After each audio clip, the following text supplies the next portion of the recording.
COVID-19. In our lead stories nationally, 80% of St. Kitts Nevis population suffering from non-communicable diseases, and St. Kitts Nevis signs MOU for aerial imagery technology. Regionally, Haitian school reopen after months of unrest. Internationally, France crippled by biggest strike in years. And in sports, Nevis over 35s win Luther Kelly tournament in St. Martin. We'll add the details to these and other stories after this short break.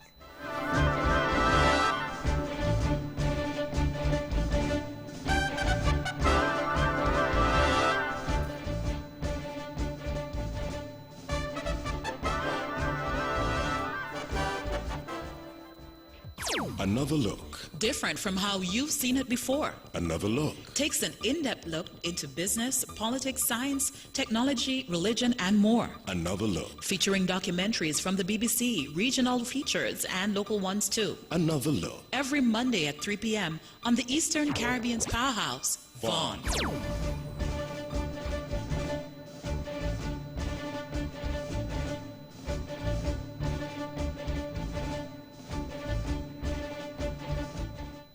Welcome back, and now for the national news.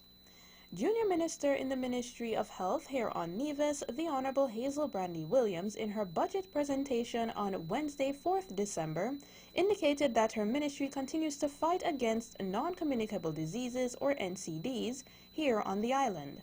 She explained that NCDs have become an economic burden to many countries across the world, Nevis inclusive. A non-communicable disease, or NCD, is a disease that is not transmissible directly from one person to another. On an annual basis, we budget over $600,000 to assist persons in medical care, and more than 60% goes to persons who are fighting these dreaded diseases, these non-communicable diseases. She also implored the public to do better as it relates to their health in order to help combat these diseases, as a major part of the population is affected. We have realized that as a people we are consuming too much salt, too much fatty foods, the canned sodas, the bottled drinks, the alcohol. These are the foods that we are to be aware of and to leave. They are high in calories. And on top of that, after we would have consumed all these prohibited foods, so to speak, our level of activity is as low as it can get. The statistics and the figures can't lie. The statistics have shown that in St. Kitts and Nevis, over 80% of the adult population is living with some form of non-communicable disease. The Honorable Hazel Brandy Williams. Information from Overstock.com Inc. has made an announcement that Medici Land Governance, or MLG, has signed a Memorandum of Understanding, or MOU, with the government of St. Kitts and Nevis. The blockchain subsidiary, focused on land administration, is to develop a cadastre system incorporating high-resolution aerial imagery of St. Kitts parcels to be integrated into their current land administration system. A cadastre is a virtual representation of land and other real property, showing the location and extent of property, often with imagery and diagrams. The aim of the project is for MLG to capture and incorporate high-resolution aerial imagery into a cadastre system that St. Kitts can integrate with its land administration system. According to the release, this will significantly aid in the estimating property and building size and value, and by taking into account St. Kitts' valuation and assessment policies, the government can derive more accurate information for taxation and land-related revenue generation. CEO of Medici Land Governance, or MLG, Ali El Husseini, notes that the country is delighted to play a substantial role in St. Kitts' significant undertaking of institutionalizing a true 21st century land administration system.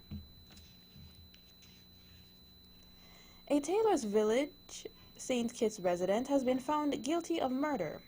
Information from the Royal St. Christopher Nevis Police Force indicates that 55-year-old Clive Edwards was on Wednesday, 4th December, found guilty for the offense of murder by unanimous verdict. The accused was charged for the death of 54-year-old Ashton Christopher. The offense took place on Friday, 10th March, 2017. Edwards is remanded at Her Majesty's Prison awaiting sentencing. Initial reporting on the incident stated that Christopher was stabbed in the chest on that fateful March evening at a shop in Taylor's at about 8 o'clock. He's reported to have died en route to the Joseph N. France General Hospital.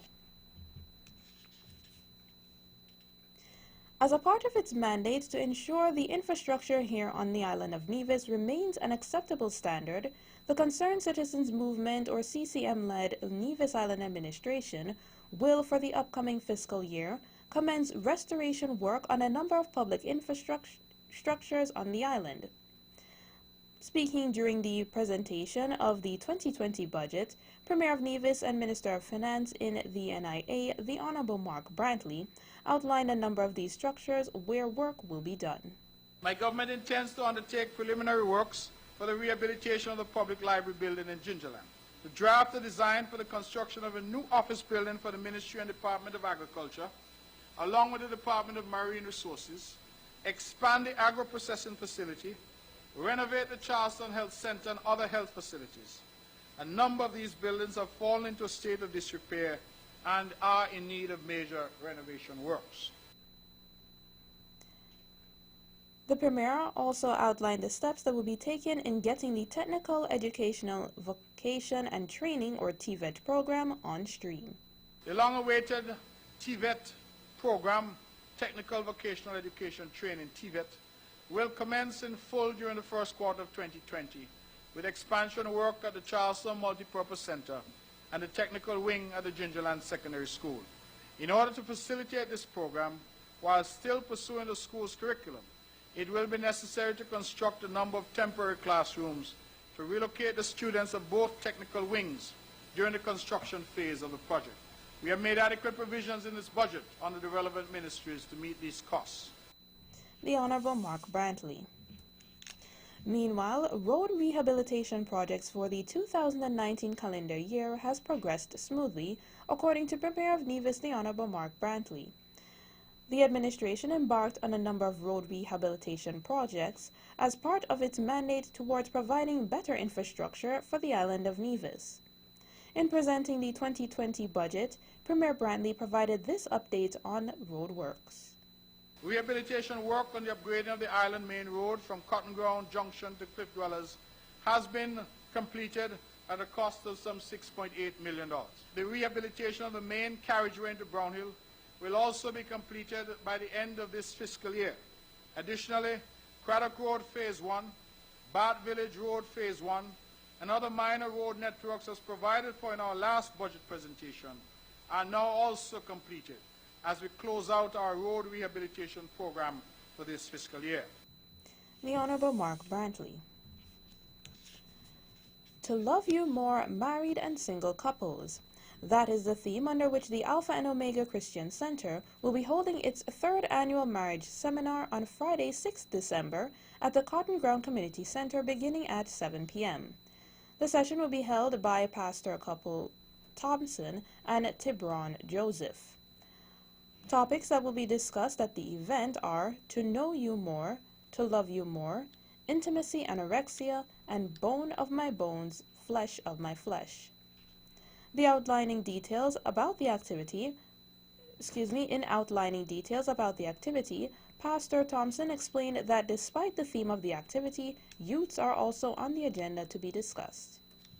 When you watch the community in itself, a lot of children, they are broken, a lot of children, they are hurt because of family issues. sometimes you find the father figure is not there in the home. They were raised in a broken home, and then you have all those issues in the community, and it affects the community. So what we're trying to gather from the people, or we're trying to inspire them with, is then to teach them what to look out for in their relationship, teach them how to be more in their relationship, so that they would have a healthy relationship, not only for themselves but for the children as well, that they would learn from the parents. So in doing so, we are trying to impact not only the couples but the children and the generation. An invitation was also extended to the general public to go out, support, and participate in the activity.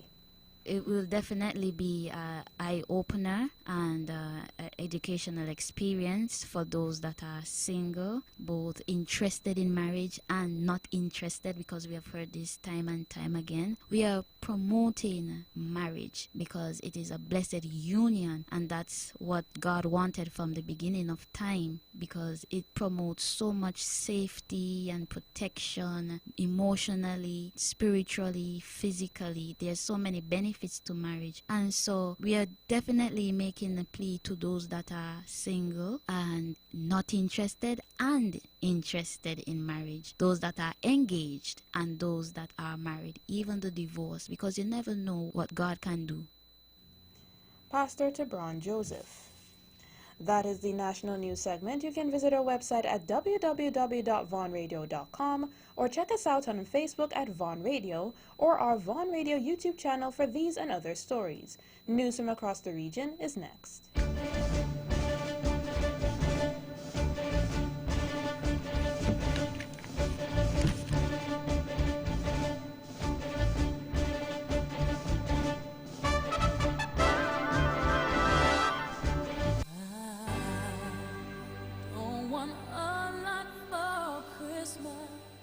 It's Christmas, and the Bank of Nevis Limited has special gifts just for you.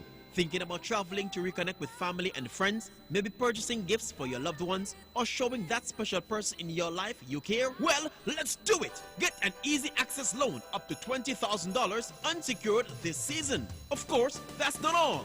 Our credit cards are easy to use and can be used anywhere in the world. So come and visit our Christmas tree this season for your mortgage, land, vehicle, and credit card presents. It's Christmas at the Bank of Nevis Limited, and we are improving the quality of life. Ho, ho, ho, ho! Merry Christmas!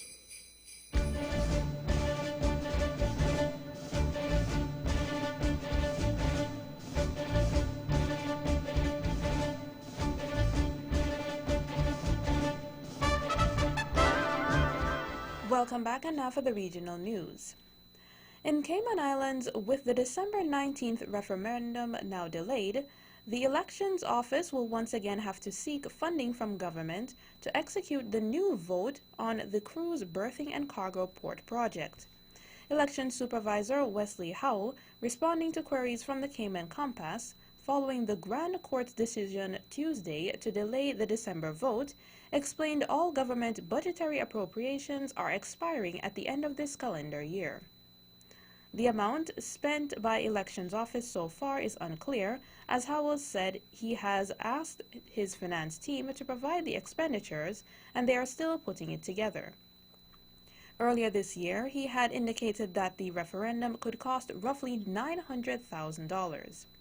On Tuesday, Grand Court Judge Tim Owen granted Shirley Rollstone, a member of the Cayman Port Referendum Cayman, leave to apply for judicial review of the referendum. The National Trust for the Cayman Islands, which had also filed similar legal action, agreed to join Rollstone's case because both actions tackle the environmental aspects of the project. The Elections Office said in a statement on Tuesday that it had paused its preparations for the referendum on government's proposed port facility. The Caribbean Community, or CARICOM Special Rapporteur on Disability, Dr. Floyd Morris, on Tuesday, reiterated a call for access for persons with disabilities as the region joined the global community in observing International Day of Disabled Persons.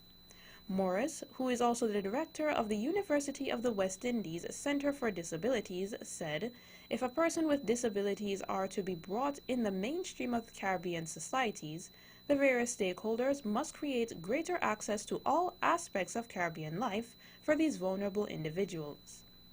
In his message to mark the global event being observed under the theme, "The Future is Accessible," Morris cited public facilities, public transportation, educational institutions, healthcare facilities, community centers, sidewalks, theaters, sport complexes, workplaces, and other such facilities that must be made accessible for persons with disabilities. Meanwhile, a 2019 report of a project to establish a regional disability index has indicated that while it is evident that some work is being done to advance the disability agenda, it is not sufficient and strategic enough to radically transform the lives of persons with disabilities in the region. Out of Haiti, protected by police patrols, thousands of Haitian children began to return to school on Monday after months of violent unrest forced schools shut around the country. Some schools were about a quarter full in response to the Education Ministry's call last week to reopen public and private schools.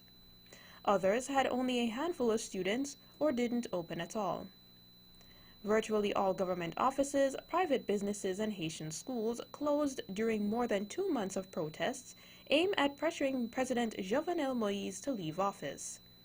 Protesters say Moïse has mismanaged the economy and tolerated corruption. Moïse says he is trying to steer the country towards greater stability and will not cede to what he calls unconstitutional demands for him to leave office before his term is over. And finally, in our regional news segment, out of the Bahamas, Grand Bahama recently welcomed its first international flight since the devastation of Hurricane Dorian in early September, and the Grand Bahama Port Authority, or GBPA, said opening the island skies to international travel is critical to the post-hurricane recovery. Bahama Air's flight from Bristol, Tennessee, landed at the Grand Bahama International Airport last week, and all 138 passengers, comprised of youth, athletes, coaches, and staff in Grand Bahama, to participate in the 20th annual Thanksgiving basketball tournament, cleared Bahamas Immigration and Bahamas Customs through the reconstructed airport terminal. The airport was severely damaged due to flooding from Hurricane Dorian, leaving little more than a field of debris. Within a week of the storm's passing, facilities were opened for relief flights and then for domestic flights. The GBPA has anticipated that the airport would have been ready to welcome all international flights in mid-November. However, several factors led to a short delay in the development of the island's new facility, including the delayed arrival of modular trailers that will house arrivals and administration staff, and replacement of destroyed technology equipment critical for airport safety. That is the regional news segment. International news is up next.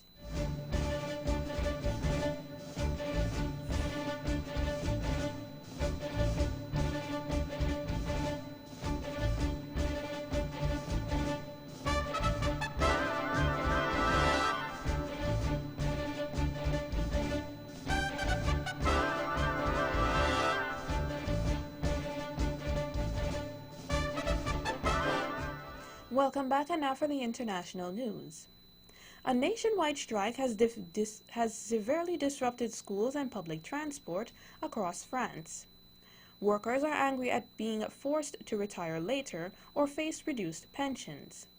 School and transport workers have been joined by police, lawyers, hospital and airport staff for a general walkout that could include millions of people. France's largest nationwide strike in years was agreed by unions unhappy with President Emmanuel Macron's plans for a universal point-based pension system. The BBC's Hugh Schofield reports. People are gathering beneath their banners here outside the Gare du Nord for a march this afternoon down to the Place de la Nation. Across the country, 250 other demonstrations are being staged. The irony is that a majority of the French say they support pension reform. given the huge disparities that currently exist between the various private and public sector systems. But a majority also supports the strike, perhaps because it's a chance to show their loathing more generally of the direction President Macron is taking the country. At least 4 people were killed in eastern Uganda after fresh landslides hit Bududa district, and local officials confirmed on Wednesday. On Tuesday, the heavy rains caused fresh floods, sweeping more than 20 houses and several crop gardens.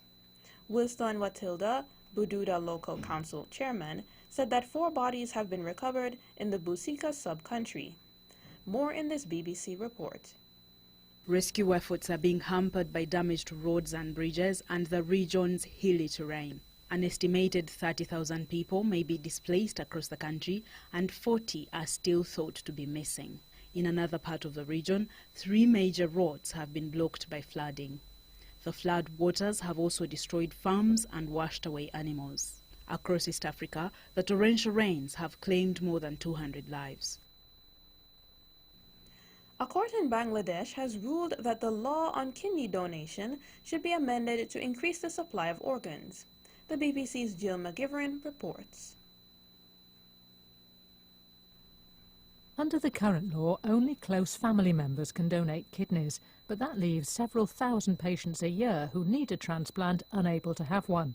Transplants from brain-dead patients are legal too, but only with their family's consent, and that's seldom given. Now the High Court has called for an easing of the restrictions to increase supply. Not everyone agrees. Critics say a change could fuel an illegal trade in kidneys, but others say that at the moment people who need transplants are being driven to illegal brokers who arrange them overseas. And finally, a 23-year-old alleged rape victim is fighting for her life after she was set on fire while going to court in northern India. The woman was on her way to a hearing in a case she filed against 2 men in March in Uttar Pradesh. She is in critical condition in the hospital where she is being treated for severe burns. 5 men, including 2 of her alleged rapists, have been arrested on suspicion of setting her on fire, police say. The woman was on her way to a train station when a group of men assaulted her and dragged her into a nearby field where they set her on fire, according to reports in local media. That's it for the international news. Sports is up next.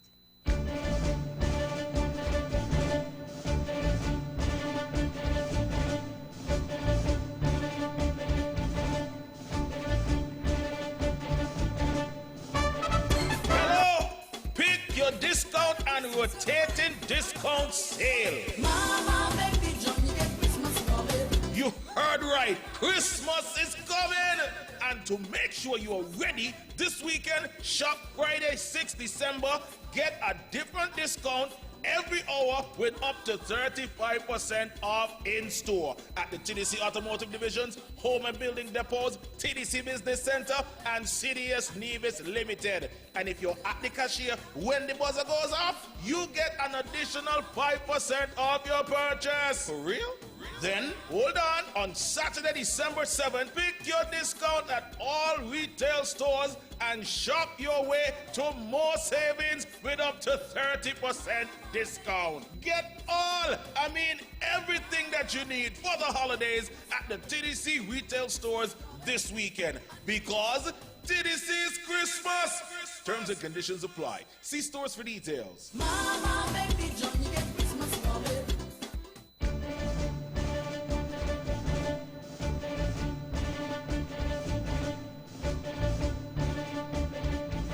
Welcome back, and now into sports.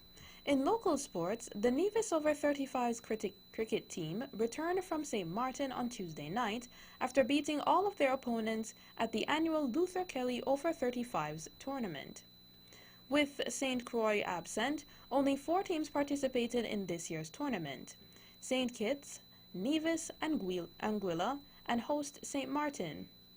In the match versus Anguilla, Nevis got 49 from 4.1 overs after restricting Anguilla to 46 in their allotted 5 overs. The summarized scores were Chaka Hodge 16, Tonito Willett 2 for 3, Patrick Newton 1 for 10, Frank Monzac 1 for 15, Nevis 49 from 4.1, Tonito Willett 16, R.D. Liburd 16. Meanwhile, St. Kitts defeated St. Martin and got to 118 for 8 from their allotted 15 overs. The summarized scores were Bernard Taylor 33, Jason Sadler 28, Hardwood Williams 17, Patrick Newton 4 for 13, Tonito Willett 1 for 13, Nevis 119 for 2, Tonito Willett 38, Carlon Smithen 33, R.D. Liburd 21. Nevis won by 8 wickets. In international football, Kylian Mbappe and Neymar scored as Paris Saint-Germain beat Nantes to extend their League One lead to 5 points. The scores were PSG 2, Nantes 0. In tennis, world number 2 Novak Djokovic will play in the inaugural Adelaide International Tennis Competition in January ahead of his Australian Open title defense, tournament organizers said on Wednesday. Djokovic will start his competitive preparation for the new season at the Mubadala World Tennis Championship in Abu Dhabi from December 19th to the 21st, before representing Serbia in the inaugural ATP Cup in Australia in early January. The 32-year-old Serb, who beat Rafa Nadal to claim the record 7th Australian Open title earlier this year, will then arrive in Adelaide for a combined WTA and ATP tournament from January 12th to the 18th. The women's field will feature American 7-time Grand Slam winner Venus Williams, alongside world number 1 Ash Barty, Simona Halep, Petra Kvitova, and Kiki Bertens. Novak and Venus are amongst the all-time greatest of our sport, and we can't wait to see them right here in Adelaide, tournament director Alistair MacDonald said in a statement. The Australian Open, the first-year Grand Slam, will be held at Melbourne Park from January 20th to February 2nd. And finally, in sports, in cricket, Sri Lanka have appointed South African Mickey Arthur as their new head coach on a 2-year contract. The former Pakistan, Australia, and South Africa coach, 51, had been spoken to by England as a potential successor for Travis Bayliss. Ex-bowler Rumesh Ratnayak was named Sri Lanka's interim coach in August. That came after former head coach Chadika Hathurusah was criticized for Sri Lanka's exit to the group stage of the 50-over World Cup in England.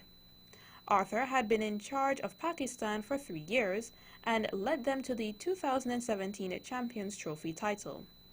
But Pakistan decided to not renew his contract in August after the country failed to reach the semi-finals of this summer's World Cup. That's it for sports. The weather is next.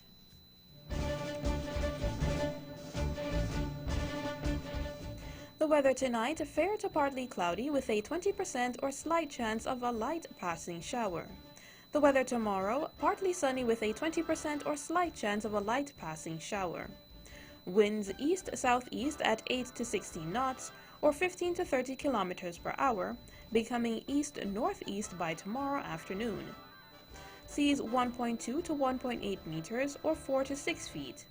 The sunrise tomorrow is 6:26 a.m. The sunset tomorrow is 5:36 p.m. And that's how we wrap up the major news package for today, Thursday, 5th December 2019. Before we go, let's take a look at the headlines once again. Nationally, 80% of St. Kitts and Nevis population suffering from non-communicable diseases. And St. Kitts Nevis signs MOU for aerial imagery technology. Regionally, Haitian schools reopen after months of unrest. Internationally, France crippled by biggest strike in years. And in sports, Nevis over 35s win Luther Kelly tournament in St. Martin. On behalf of the rest of the news team, I am Daniel Moore wishing you a pleasant